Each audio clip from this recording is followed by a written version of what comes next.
Continuando con la lista de oradores, tiene la palabra la diputada Verónica Mato. Muchas gracias, señor presidente. El Frente Amplio considera que nuestro país necesita una reforma integral de la seguridad social en el marco del sistema de protección social del país. Lo decimos ahora y hemos trabajado durante nuestros gobiernos en un cambio normativo en ese camino, con sustentabilidad social, con sustentabilidad financiera, con diálogo social y político y con estudios y proyecciones de sus impactos financieros y sociales. Nosotros no concebimos una reforma de seguridad social que no contemple la dimensión social de la misma. Esto no contribuye a la justicia social, tampoco que no atienda su dimensión financiera. Sería una total irresponsabilidad para con el país y para con las próximas generaciones. Esta fuerza política concibe la seguridad social como un derecho y no como un privilegio. Por eso nuestra bancada no va a acompañar este proyecto que está equivocado hasta en el nombre. Esto, todos sabemos, no es una reforma de la seguridad social, ni llega a ser tampoco una reforma del sistema previsional común. Este proyecto lo que hace es modificar las reglas del juego para que los trabajadores y trabajadoras puedan acceder a una jubilación o a una pensión. Es eso lo que estamos discutiendo, y es en ese sentido parcial, injusta, inequitativa. No es la reforma que este país necesita.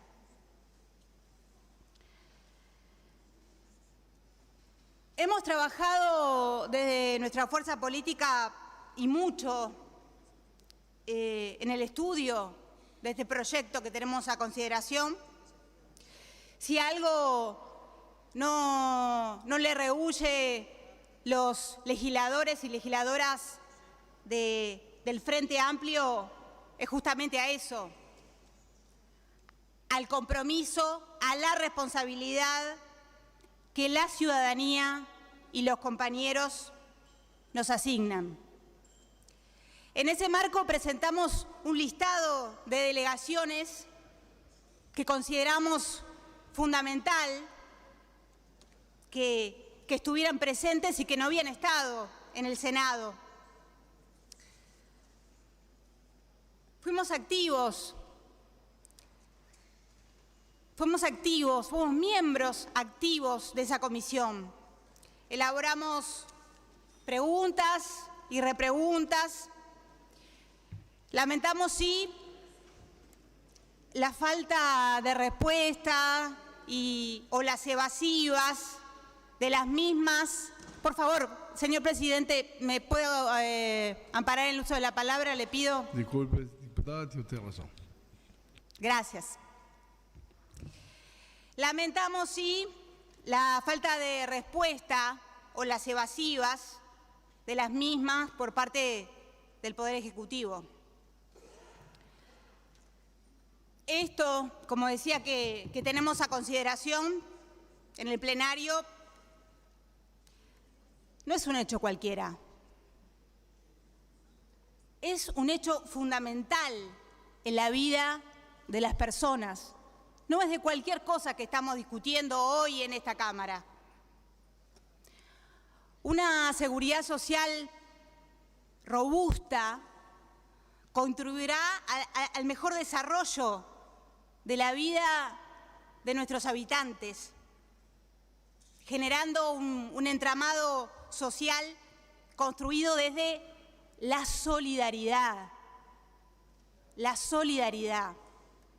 Acá nadie se salva solo, nadie crece solo. Es fundamental este concepto para nosotros. La solidaridad debe estar presente en una reforma de seguridad social y sin duda en esta no lo está.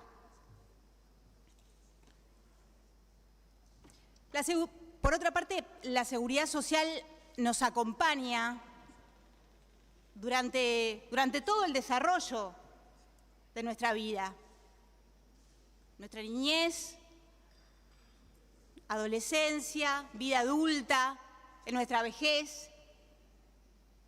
Nos acompaña también en el desempleo y en la enfermedad. Por eso, lo que tenemos en discusión es nada más y nada menos que el ingreso que va a acompañarnos durante nuestra vida, luego de terminado nuestro periodo de trabajo. Un ingreso que va a ser sin aguinaldo, a no ser algunos privilegiados, sin salario vacacional y sin ninguna otra prestación. Y acá lo hemos dicho, y lo han dicho también conocedores, especialistas en esto, que la gente se va a jubilar con menos plata. Y acá se los negó una y otra vez, hasta que en un momento no se pudo más. Y las propias autoridades del gobierno, y fueron citadas, dijeron, no podemos decir eso. Acá le estamos, y esto hay que decírselo a la gente, le estamos rebajando las jubilaciones a mucha gente, ese salario que nos iba a acompañar durante toda la vida. Y eso sí que cuando uno habla con los jubilados y las jubiladas, te lo entienden clarito. Y cuando te encontrás con algún jubilado o jubilada o pensionista que sigue trabajando, a veces te los encontrás en las ferias, te dicen, mirá, es porque no tengo más remedio. Es porque no tengo más remedio porque la jubilación que tengo no me da. Es eso. Y yo me pregunto, ¿esta reforma quiere contribuir a esto, que la gente tenga que seguir trabajando porque no le da para comer, porque no le da para pagar el alquiler, porque no puede pagar sus cuentas? ¿Es eso?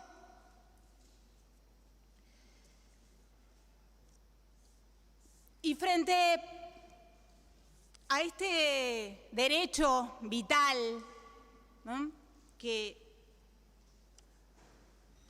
es la seguridad social, ¿qué es lo que propone el gobierno?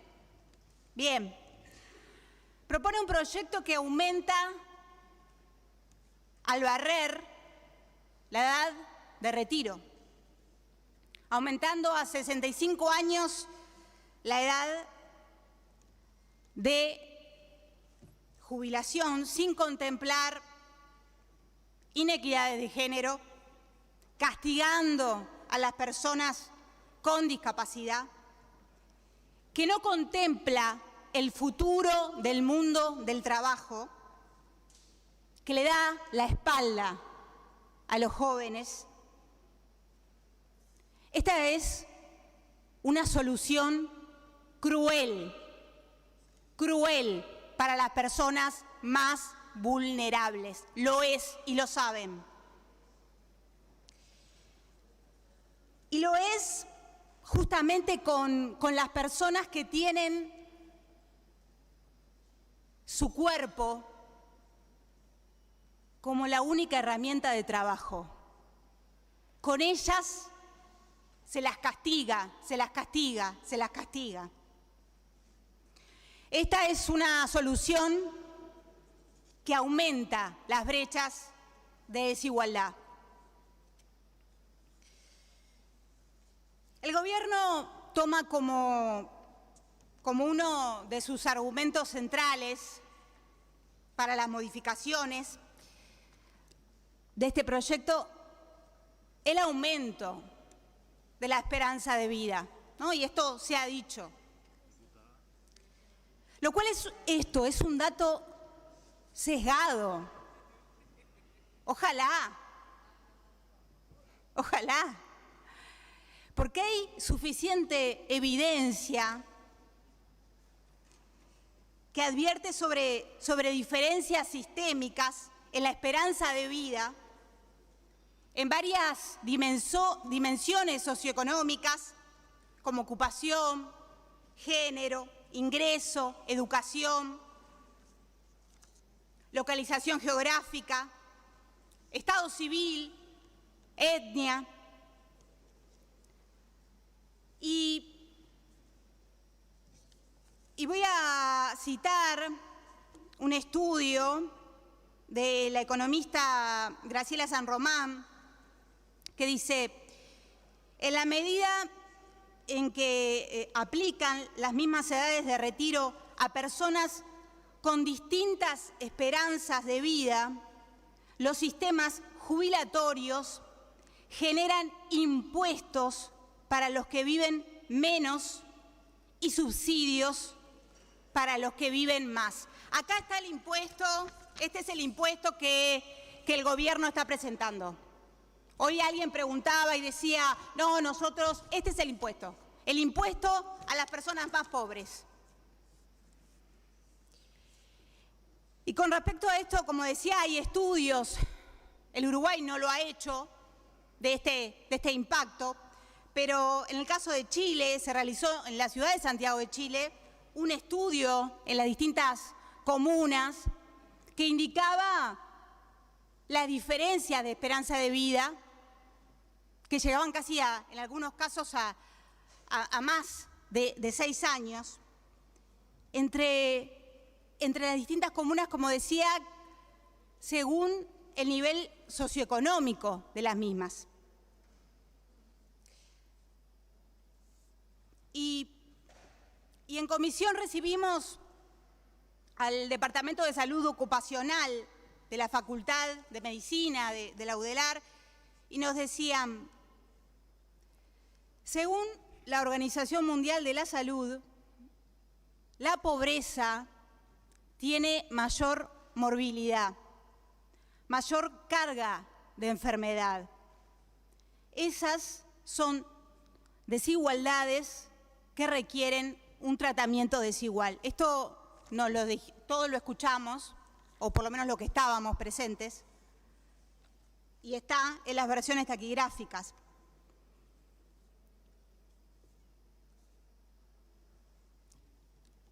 Las personas que nacen en contextos económicos más favorables, personas más ricas, van a acceder a una mejor alimentación, a una mejor educación, van a tener un mejor acceso a la salud, mejores empleos, tendrán asimismo mayor capacidad de recapacitarse y además viven en contextos de mayor seguridad pública. Muchas personas pobres hoy se mueren en sus barrios, ¿no? Esta ley justamente no le modifica nada, ni un ápice a las personas más ricas de este país. No las toca. No se financia por ahí. Justamente se financia con las personas más pobres. A esas se las castigan y son esas las que deben de cargar con todo el peso del sistema. Las personas con trabajos más precarizados llegan a un nivel de densidad de cotización más bajo, producto del desempleo, el trabajo informal. Difícilmente van a poder llegar a los 65 años. Y lo han dicho en la comisión, tanto en el Senado como en diputados, muchas delegaciones. Hoy tenemos, y se necesita recorrer el país para encontrarnos con personas que tienen 45 años, que nos dicen, me quedé sin trabajo, estoy viejo para encontrar laburo. Nos encontramos con esa realidad. Imaginemos entonces tener que llegar, lo difícil que es para muchas personas tener que llegar a los 65 años. Y también sabemos que con este aumento de edad en los trabajos más precarizados puede haber un aumento de la discapacidad de las personas. Y en esto queremos leer la comparecencia de la Institución Nacional de Derechos Humanos, que nos decía: sabemos que hay un vínculo estrecho entre la pobreza y la discapacidad y entre la discapacidad y la pobreza. La pobreza lleva a la discapacidad y la discapacidad lleva a la pobreza. Por otra parte, está estudiado que a medida que envejecemos nos vamos encontrando con situaciones de discapacidad. Las mujeres tienen mayor porcentaje de discapacidad porque viven más. Esto nos decía la Institución Nacional de Derechos Humanos. Entonces, una de las cosas que no se ha tocado en este proyecto, en estas idas y vueltas que después voy a desarrollar, es justamente el artículo 37, que nosotros hemos hablado y mucho de eso en el Senado, y nosotros consideramos que esta ley castiga con mayor crudeza a las trabajadoras domésticas, que es un trabajo feminizado, que es un trabajo safral, que tiene peor paga y que a su vez sufren deterioros físicos, artritis, reumas, deterioro esquelético, además de ser un sector que ha sido históricamente informal. Y se han presentado las trabajadoras domésticas con mucho orgullo en la comisión defendiendo sus derechos. La saludo desde acá, señor presidente. Por otra parte, también recibimos en la comisión delegaciones vinculadas a la discapacidad, que nos contaban todas las dificultades que tenían y tienen, y delegaciones de discapacidad de todo tipo, ¿no? Y pienso en las delegaciones vinculadas al autismo, y pienso en las mujeres, porque eran mujeres las que venían, que nos hablaron de las dificultades que tiene la fibromialgia. Y no puedo olvidar la delegación que vino de la Federación Caminantes, vinculada a salud mental, que nos narraban todas sus dificultades. Y voy a citarlos. Dice, en el nuevo paradigma de recuperación de salud mental y de rehabilitación, promueve la inserción laboral de las personas con discapacidad. En la mayoría de los casos, los puestos laborales no significan ingresos que permitan la sobrevivencia. Son pocas las personas con discapacidad que acceden al beneficio de la pensión por supervivencia, salvo, como pasó antes con la pensión, que se transmite, que es un trámite casi como una muerte civil. Es decir, el dictamen de la incapacidad jurídica. Y frente a todo esto que nos planteaban, ¿no?, de la importancia de robustecer el sistema de cuidados, lo que este Parlamento está hoy discutiendo, este proyecto, ¿qué le propone a las personas con discapacidad? Bajar de 65% a 45% la tasa de reemplazo para las personas que se jubilan por incapacidad física.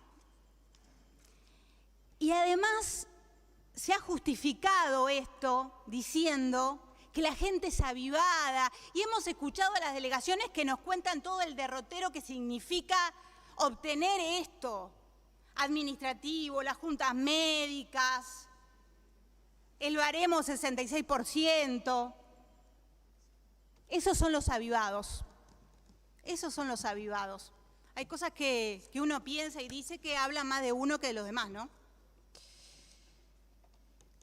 Por eso nosotros consideramos que este gobierno le da la espalda a las personas con discapacidad. Por otra parte, lamentamos el manejo irresponsable y poco transparente que tuvo este proyecto por parte del gobierno. Porque resulta que hay una idea de que, bueno, es un proyecto que se viene trabajando hace 2 años con un equipo, ¿no? Todo eso. Un proyecto que era fuerte, que era robusto, que era sustentable, que nadie perdía. Y resulta que a 3 semanas de todo ese trabajo, el proyecto sufre modificaciones sustanciales.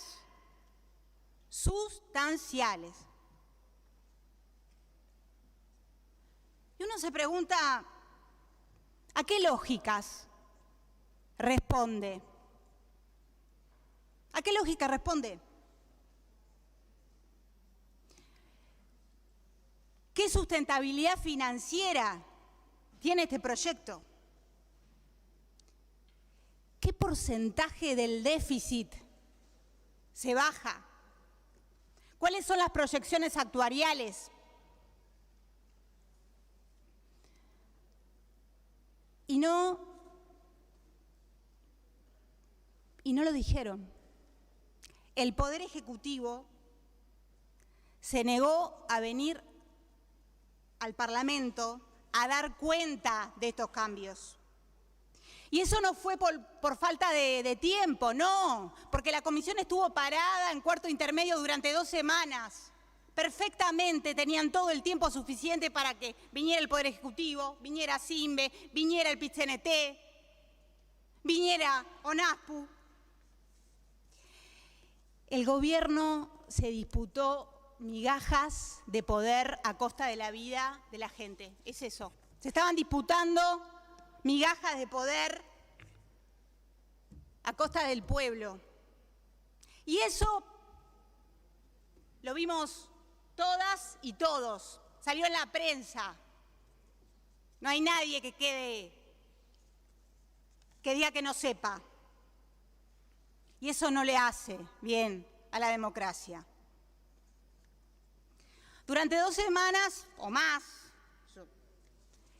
el gobierno tuvo esa estrategia del toma y daca a puertas cerradas. Y no es casual que la semana pasada estuviéramos votando el proyecto de corresponsabilidad en la crianza. No es casual, ¿no? Formaba parte del acuerdo. Y no es casual que el proyecto de reparación para las mal llamadas víctimas de la guerrilla se haya votado en el Senado. No es casual cuando se estaba discutiendo el proyecto de reforma de seguridad social. No es casual. Y no es casual tampoco que en este momento se esté moviendo el proyecto de prisión domiciliaria. No es casual. Forma parte de estos acuerdos.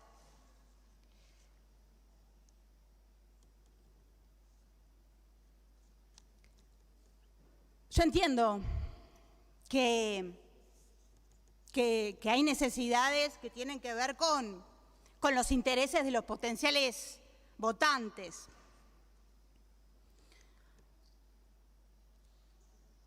Señor presidente, ¿se está legislando sobre la vida de la gente con la cabeza puesta en mantener sus bancas? Eso están haciendo. Nos avergüenza realmente las acciones que hemos visto en este Parlamento y, como decía, no tienen nada que ver con el espíritu democrático, republicano, que debe acompañar esta Cámara, que es la casa del pueblo. Eso es.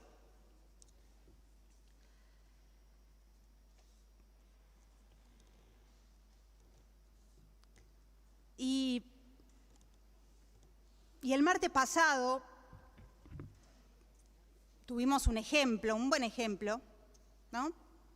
Voy a volver, ¿no?, a este proyecto que se está discutiendo, que negocia la perpetua impunidad de asesinos, terroristas de Estado, violadores, torturadores. Que acá nadie nos diga que no se está jugando con esto.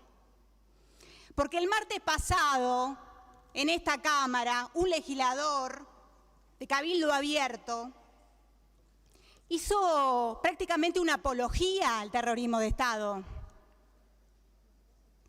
Y acá, nadie... Diputada, le ruego que se concentre en el tema en lo posible. Muchas gracias. Y acá nadie, ni por, a no ser el Frente Amplio, habló del tema. Y hay actos que por acción o por omisión se respaldan. Y eso se hizo en esta Cámara. Son todos cómplices. No nos digan que esto no tiene que ver con un toma y daca, porque ejemplos hemos tenido y muchos. Por eso nosotros decimos y ratificamos que este proyecto es irresponsable, es caprichoso, es injusto, es mentiroso y poco transparente. Así fue el manejo que tuvo este gobierno con un tema vital en la vida de la gente que trabaja en este país. Y se me va el tiempo, señor presidente, tengo mucho para decir. Yo pregunto, señor presidente, si las y los legisladores van a levantar la mano para votar una reforma que se financia a costa de las personas con discapacidad, de las desigualdades de género, de las personas que tienen trabajos más precarios y que hipoteca el futuro de nuestros jóvenes. Gracias, señor presidente. Gracias.